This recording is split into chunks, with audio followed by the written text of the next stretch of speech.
Hi, today we're going to review Lone Wolf and Cub 1. Sword of Vengeance. Yeah, Sword of Vengeance. Sword of Vengeance. Not to be confused with this other film that came out quite recently. Yes. I've seen this film before, but in its Shogun Assassin clothes. A loving father who has the power of a dozen armies. Recuts. So I've seen Swords of Lone Wolf and Cub 1 and 2, but it's mixed into one. Spliced together.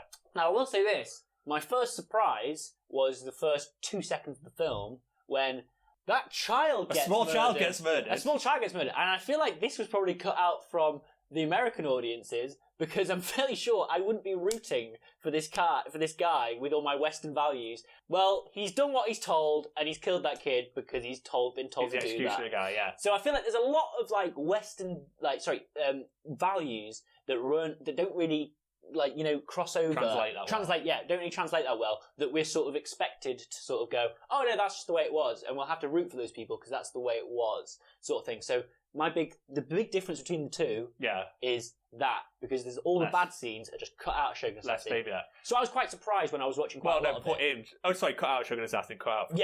Shogun Assassin. So first question is, because obviously it's all subtitles, and I tried to concentrate at the start, but a lot of information is thrown at you.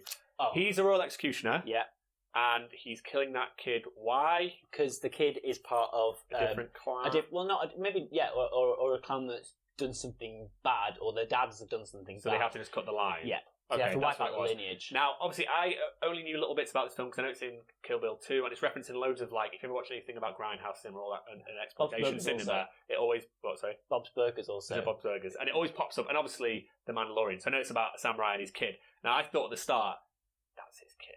That's the kid. Oh, he's going to go and then later on it'll run away. Flip and it'll go, and here's what really happens, because it goes like that and it cuts, but really just cutting off a little kid's head. Yeah. But I thought, and then later on I was like, oh yeah, clearly that's not the thing. But basically you've got Ogami Ito, and then you've got Daigoro's his son. He was the royal executioner, and then the Yagu clan, or the Shadow Yagu, or Yagu clan, sorry if I mispronounced anything. They want his position. Yeah. So they're going to frame him, kill his family, apart from his kid. Well, they don't mean to, I don't think, but yeah. Well, they kill everyone. I think they go into his little royal compoundy thing, kill everybody, put that thing inside his temple. Yeah. Which I couldn't quite understand, but that is basically it's like having a pentagram. If you went into a church and you found a pentagram, you've been praying to Satan this whole time. You've been praying to Satan this whole time, sort of thing. Because the very place shot. Yes. And then the royal guys turn up going what are you doing here? And he's like, hold on a minute, this is a bit convenient. You're clearly trying to You've got armour on and you've all got your sword. You know what I mean? They were planning to find something. It's wanted that job. Yeah. Everyone wants to be the royal executioner and kill those kids. That's essentially... that's the one that you want. You get paid a lot of money to kill adults, that's how you work your way up. You really want to work your way to the younger people to kill. Younger the person, the higher the payday. Exactly. So he basically gets kicked out. He kind of escapes / has a few fights. So he has the fight on the waterfall. Which is really... Sorry, I really like that. Jump in on, we'll stop when we have each of the fights. Yeah. I thought that fight was really cool when he had his little... Was that the one with the Bambino with him? No, we'll save that. Oh, okay, right. Yeah. But this is the one where he's just on his own, and there's a small waterfall, and they're all sort of running, and you've got the old man, who kind of looked like he's about 30, with the stick, who's the leader of the Yagu clan, and he's like that, and he's got... But he didn't look that old. Like he died. He did not look that old. But I quite like... To me, I know it sounds really weird, but I think there was some great faces in this movie. Yes. Very interesting faces. Him for one, and later on we've got the guy with the kind of mutton chops who's with the bad guys later on. Yeah. One of the main guys who realises. There was the guy with the smushed up kind of face that was a little bit of the guy that threw the knives. Yeah, knifey guy, He looked like a kind of 70s drummer in a band. I thought he was just always very angry. Just sort of but there was just some really good faces. That sounds really odd, but they were just I know him straight away. He's got the guy with the eye patch, where he's got the silver, they got the metal round the eye patch. They all had something to make you go, oh, he's part of that clan or that thing. Yeah, or he's and it part of that. They're very sort of... I can remember them all. I've only seen the film once, and so I was like, oh yeah, him. So it's just great. But yeah, he has the initial fight, and he just kills him, and he does that secret underwater move where his sword just goes underwater. Well, that's really smart, though. And then he goes... Well, the thing that I think, most of my samurai knowledge has come from Usagi Yojimbo and Jedi's. Yeah. So basically, I think he knew that his way of fighting, and even the dad knew, he's like, my son's gonna get murdered here, because that's his son, isn't it? The one he sends to fight. I didn't know. Oh, the old man sends. Yeah, the old man sends out his son. The tea stick, whatever he had. The kid. No, he sends out his son again when he's got his back to the sun. Oh, that bit. That's later on. Yeah, that's later on. There's a lot of flashbacks as well. Yeah, there's a load of flashbacks going on. Anyway, we'll just move on. So then he basically gets fired by the shogunate, and then basically gets told to come and commit seppuku. Yeah, so he gets dressed in his best white clothes. In his dressed white clothes, and then they're like... But before they turn up, he make his son make the choice. Oh, yeah. Well, no, that was a flashback. Well, that was flashback. It was that time. But yeah, around that time. Yeah, he has the bouncy ball or the sword. Pick one.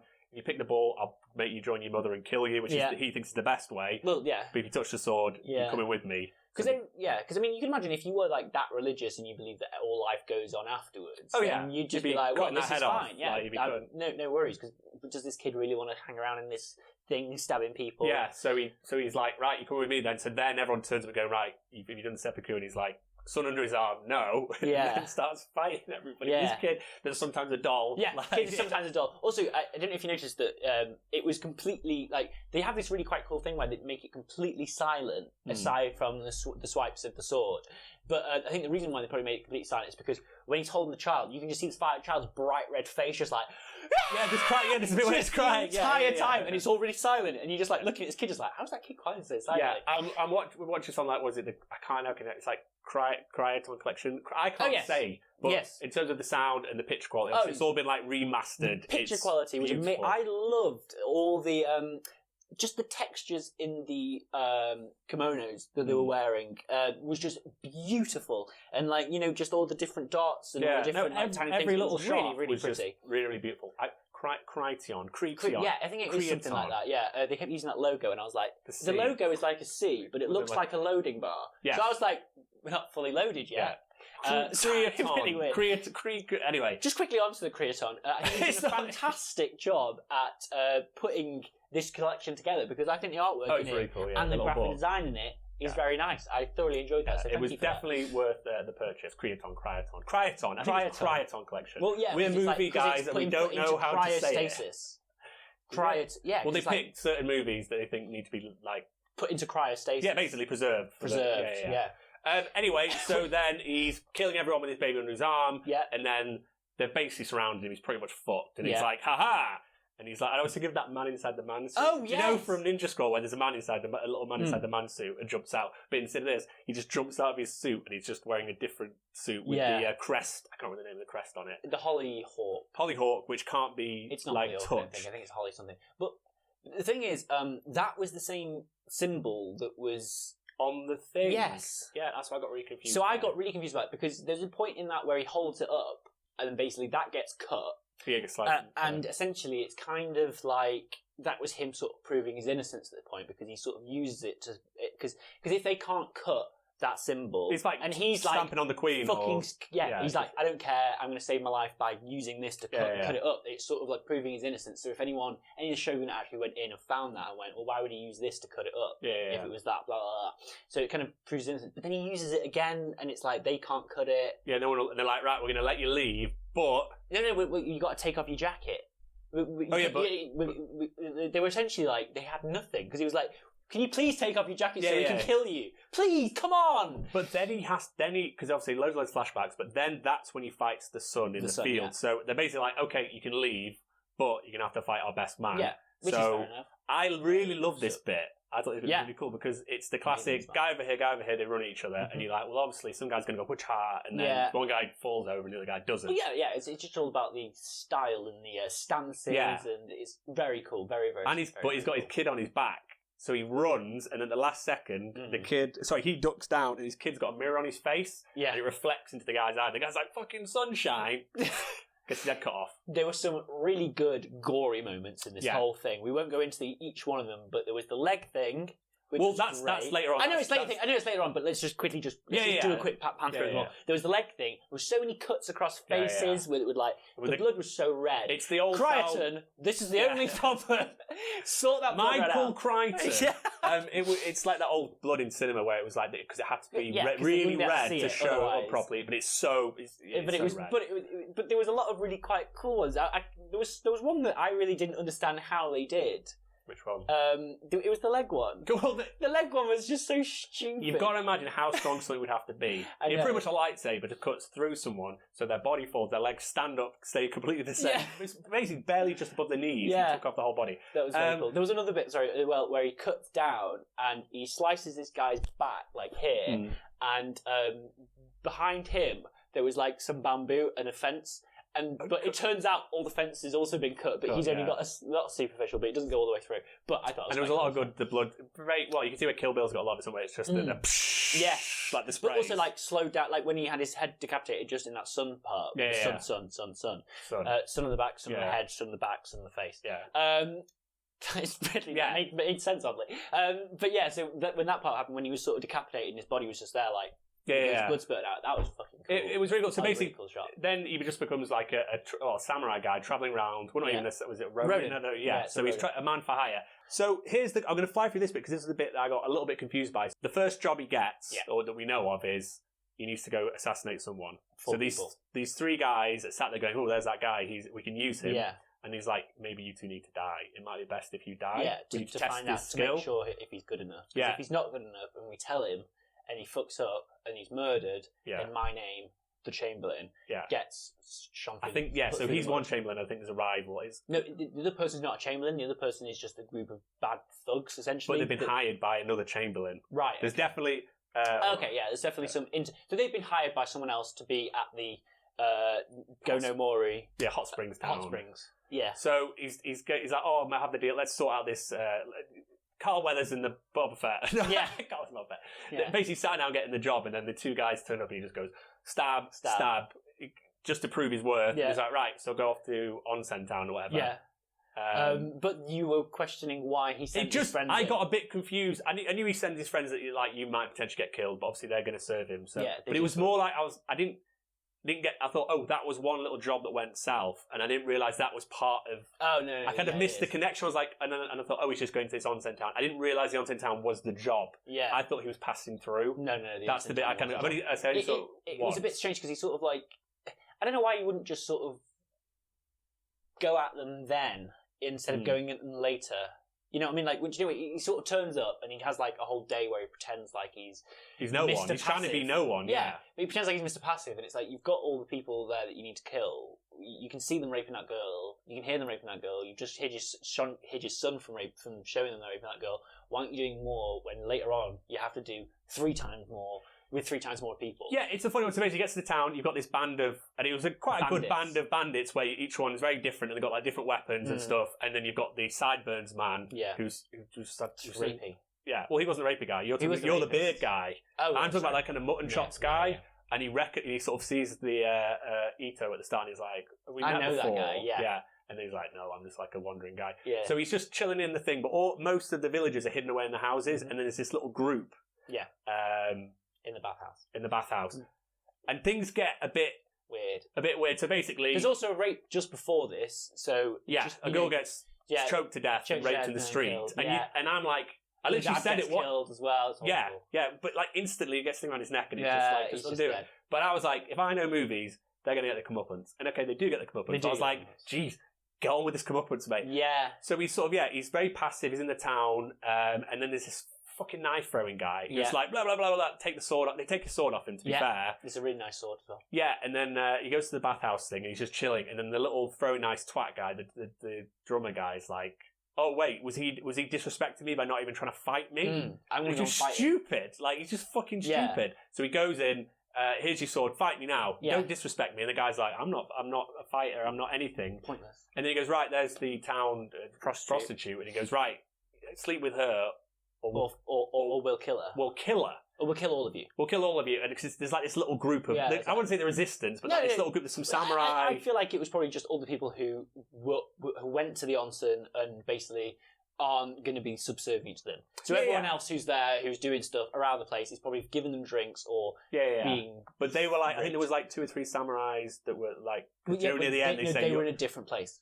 No, they got brought up at the end. Yeah, that's what it's like. But one of them's really ill. So that's it. So basically, it's like, sleep with this prostitute, or she'll get killed, and you'll probably get killed. Yeah. But you know he's a really good swordsman, and you're like, okay, so basically he sleeps with this woman, and there's this kind of trippy 70s sex scene. It's not like she agrees. She's like, okay. She realises it's the lesser of two evils, really. It's like... Yeah. The way it sort of comes across is very odd because she sort of... The part that lost my girlfriend and I think lost your girlfriend is the part where she goes, it will be an honour to lay with him. Yeah. And the reason for that is because she's literally, like, in her mind, in the class system that goes on in the Edo period of Japan, she's nothing. She's the lowest of the low, and he is literally the highest of the high. Well, she doesn't know he... No, she does. Because she's seen his things. She knows him because she knows what kind of man he is because she's been with so many men. But she knows that he's the sort of man that doesn't take his vows lightly, isn't the sort of samurai that goes and fucks around. And basically, it's kind of like getting holding a bishop and holding a prostitute and going, right, you guys fuck. Or we're going to kill you both. And it's not good for him. It's not good for her. None of them really want to do it. But because for him, it's huge honour. Bishop, it's like basically he's crazy religious and crazy. Like his creed is his life. So for him to fuck the prostitute is pretty awful. He's saving her life, but in like it's a terrible. Yeah. It's very. Like, oh well, I'll have to take my clothes off then. But it's just it's hard to get your head around because it's like, well, obviously she explains it later a bit better. I think. But at then the time you've got when the you're other watching guys. They're going, oh, fuck off. Like, he's not, he's just... The other guy's saying, kind of taking a more modern view again. No, he's just fucking you. Like, it's not an honour. So they do kind of show both sides of it. So it's not like he's a great hero, but it's very hard to go, oh, he's a good guy. She's sort of like... I think they're representing the modern times, whereas she sort of comes back and goes, actually, in this time period, this is actually what it's like. You don't know shit, guys. This is actually probably why it's so bad. But just as a filmmaker, just don't really include it, I don't think. Well, like, why have to put it in there and go, but we'll have these guys explaining it's bad, but then we'll have her sort of going, showing you that's what probably would have happened. It did feel a bit odd that way. You know, it definitely it didn't make me completely sour on the film. I was like, oh, that's a bit fucking weird. But obviously I realise it's like 1974 Japan. It's a very, obviously that's not what it's like in 1974 Japan. But as an exploitation film, I've seen much worse things. If you watch any exploitation movies, people are getting raped and killed and blown up. The second one is some awful scenes in it. Part of me doesn't want to continue watching this. I'm definitely not going to watch it with my girlfriend. Because of the next bits. But it was a case of if he hadn't done it and she'd just been killed, you'd be why did you not just have fucked her? It's not as if she's going, no. My big thing is, why didn't you just fight her? But I think the fighting thing was taken off the table, wasn't it? Well, he had no sword. But the problem is, how good he is. He threw the sword down. But I suppose he wasn't ready. He sat there and he sat on the ground. He got a room full of people. But it's always seems to be like, hold on, you're not Luke Skywalker. But you're like, fucking hell, Luke Skywalker. You could just be doing it. It's like, but I think he's just trying to keep his cards close to his chest as long as he can, make sure his son's safe and make sure everyone else is safe. But it's hard to go, you're the hero guy. But I suppose he's never really shown us.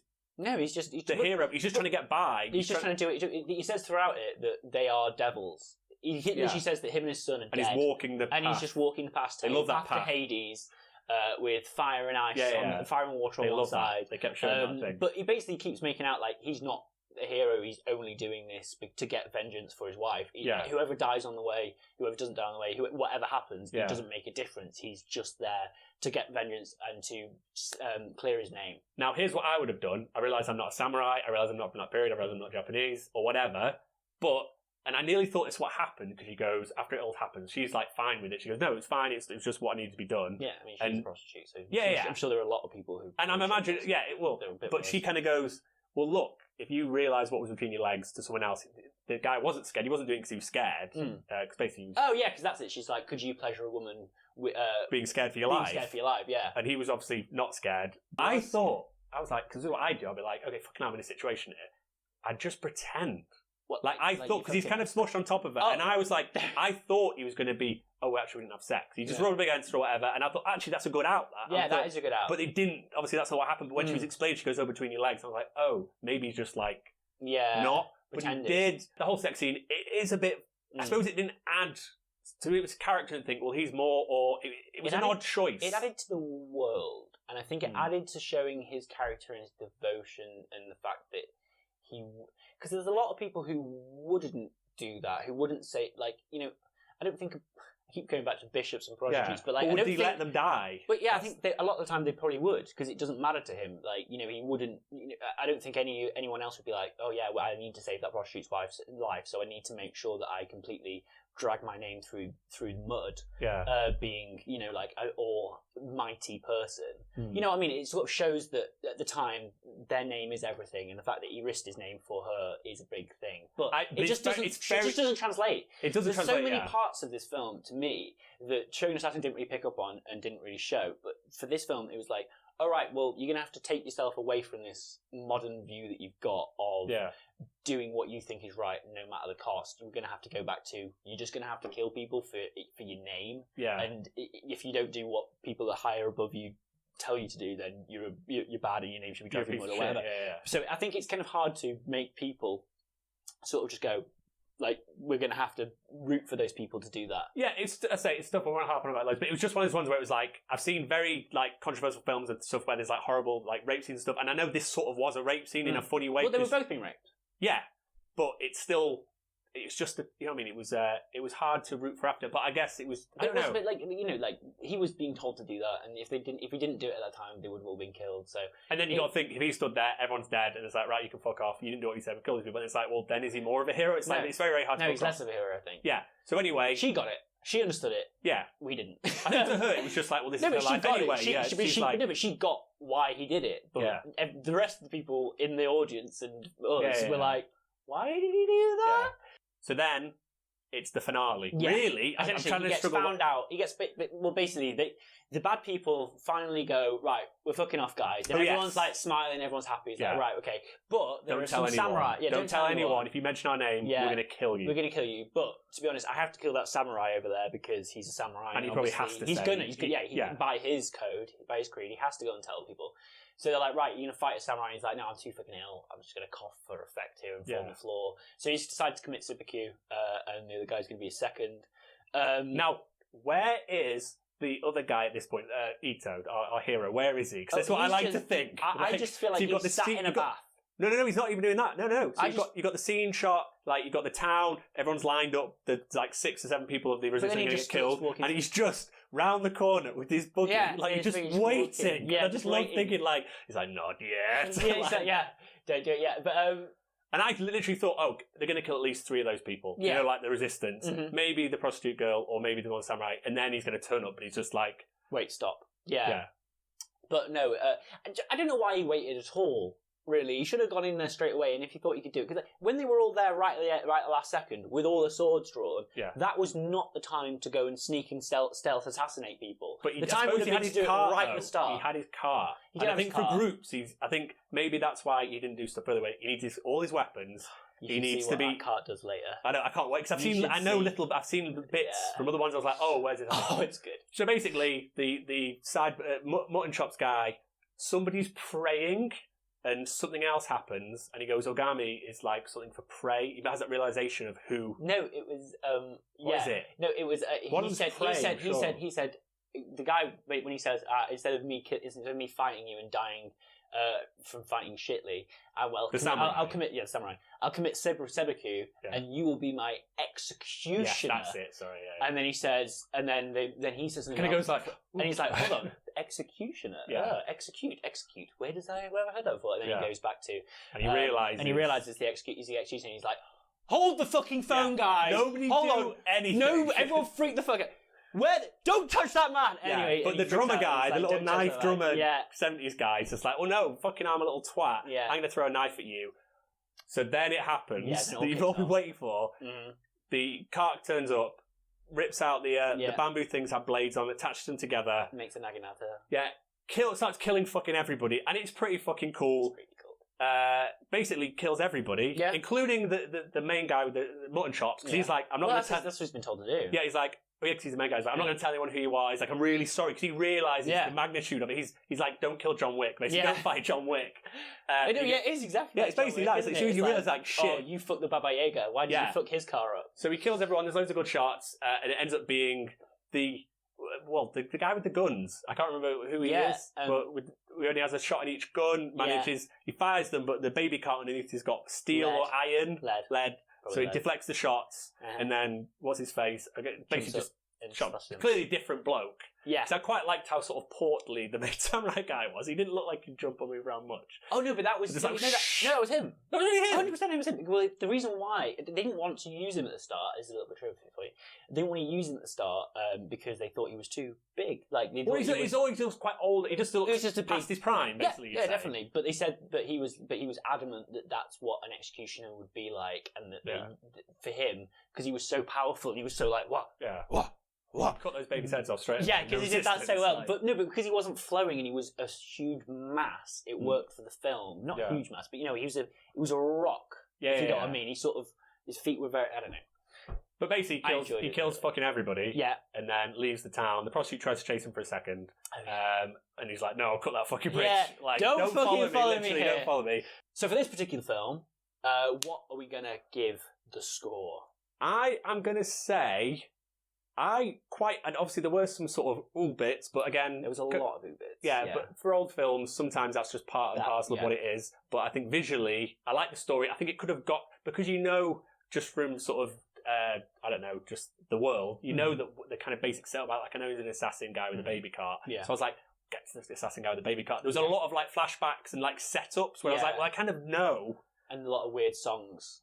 Yes, the turd song. Down the mountain. And then the kids start singing it. Yeah. But I still quite enjoyed it, and it's got me interested to watch more. Even if maybe I'd like to complete the series, unless they suddenly go horrifically bad. So I'm going to go 6.5. 6.5. Okay. Yeah. See, I'm with you on that. Like, I feel like you get a lot of the beautiful cinematic. Like, those... I just like going around Japan, like, a lot of that just him literally pushing the cart and the views and stuff. And I like that. Yeah, there was a lot of perfect parts of it, but I will say, like, I think I might have been spoiled slightly from watching Shogun Assassin first. There is, like, they're really not two dissimilar films, and they don't have two dissimilar vibes, but Shogun Assassin has, like, much more pumpy 80s music. Okay. And it's got like a sort of like digga digga digga digga digga digga digga. And it's kind of like a bit Warriors-y with the music and sort of like it pushes it on. It makes it more modern and it takes out all the weird parts. So I feel like after watching that, it's also dubbed with really, really quite funny voices that you can probably watch. I've definitely seen a little bit. And you can have a laugh with it. Yeah. But this was a lot more serious, and I think the thing that's good about Shogun Assassin is not what's good about Lone Wolf and Cub, if you know what I mean. Like, Shogun Assassin is quite camp and quite silly and quite fun, whereas this was quite serious throughout the entire thing. But I thought it was fun at the end, though. I'll be honest. It got a lot more. When he turned up, he's like, right, that's it. When it stopped being about his weird backstory and stuff, and it was rapes and stuff. Because I think there must be like 3 or 4 flashbacks. There were. But it really needs. I would much rather had it going literally. Here's him. Forget him being at the start of the baby car. We're going right. Here's him being the executioner, which it was, I suppose. Yeah. And then his wife gets killed. Yeah. And just keep it as a linear timeline. It didn't need to go back and forth. No, I do agree there. But I don't know. I just can't decide which one I preferred more because the Shogun Assassin one was like a lot more pumping and a lot more fun. But this one. And it still had all the cinematography. Yeah. I'm going to go for a 6. And I think I'd probably give Shogun Assassin a 7. And I will watch Shogun Assassin after I've watched all of them. Yeah, I'll watch after all of them. Or definitely after the second one, because you can know which bits of it. But it's just, I don't know.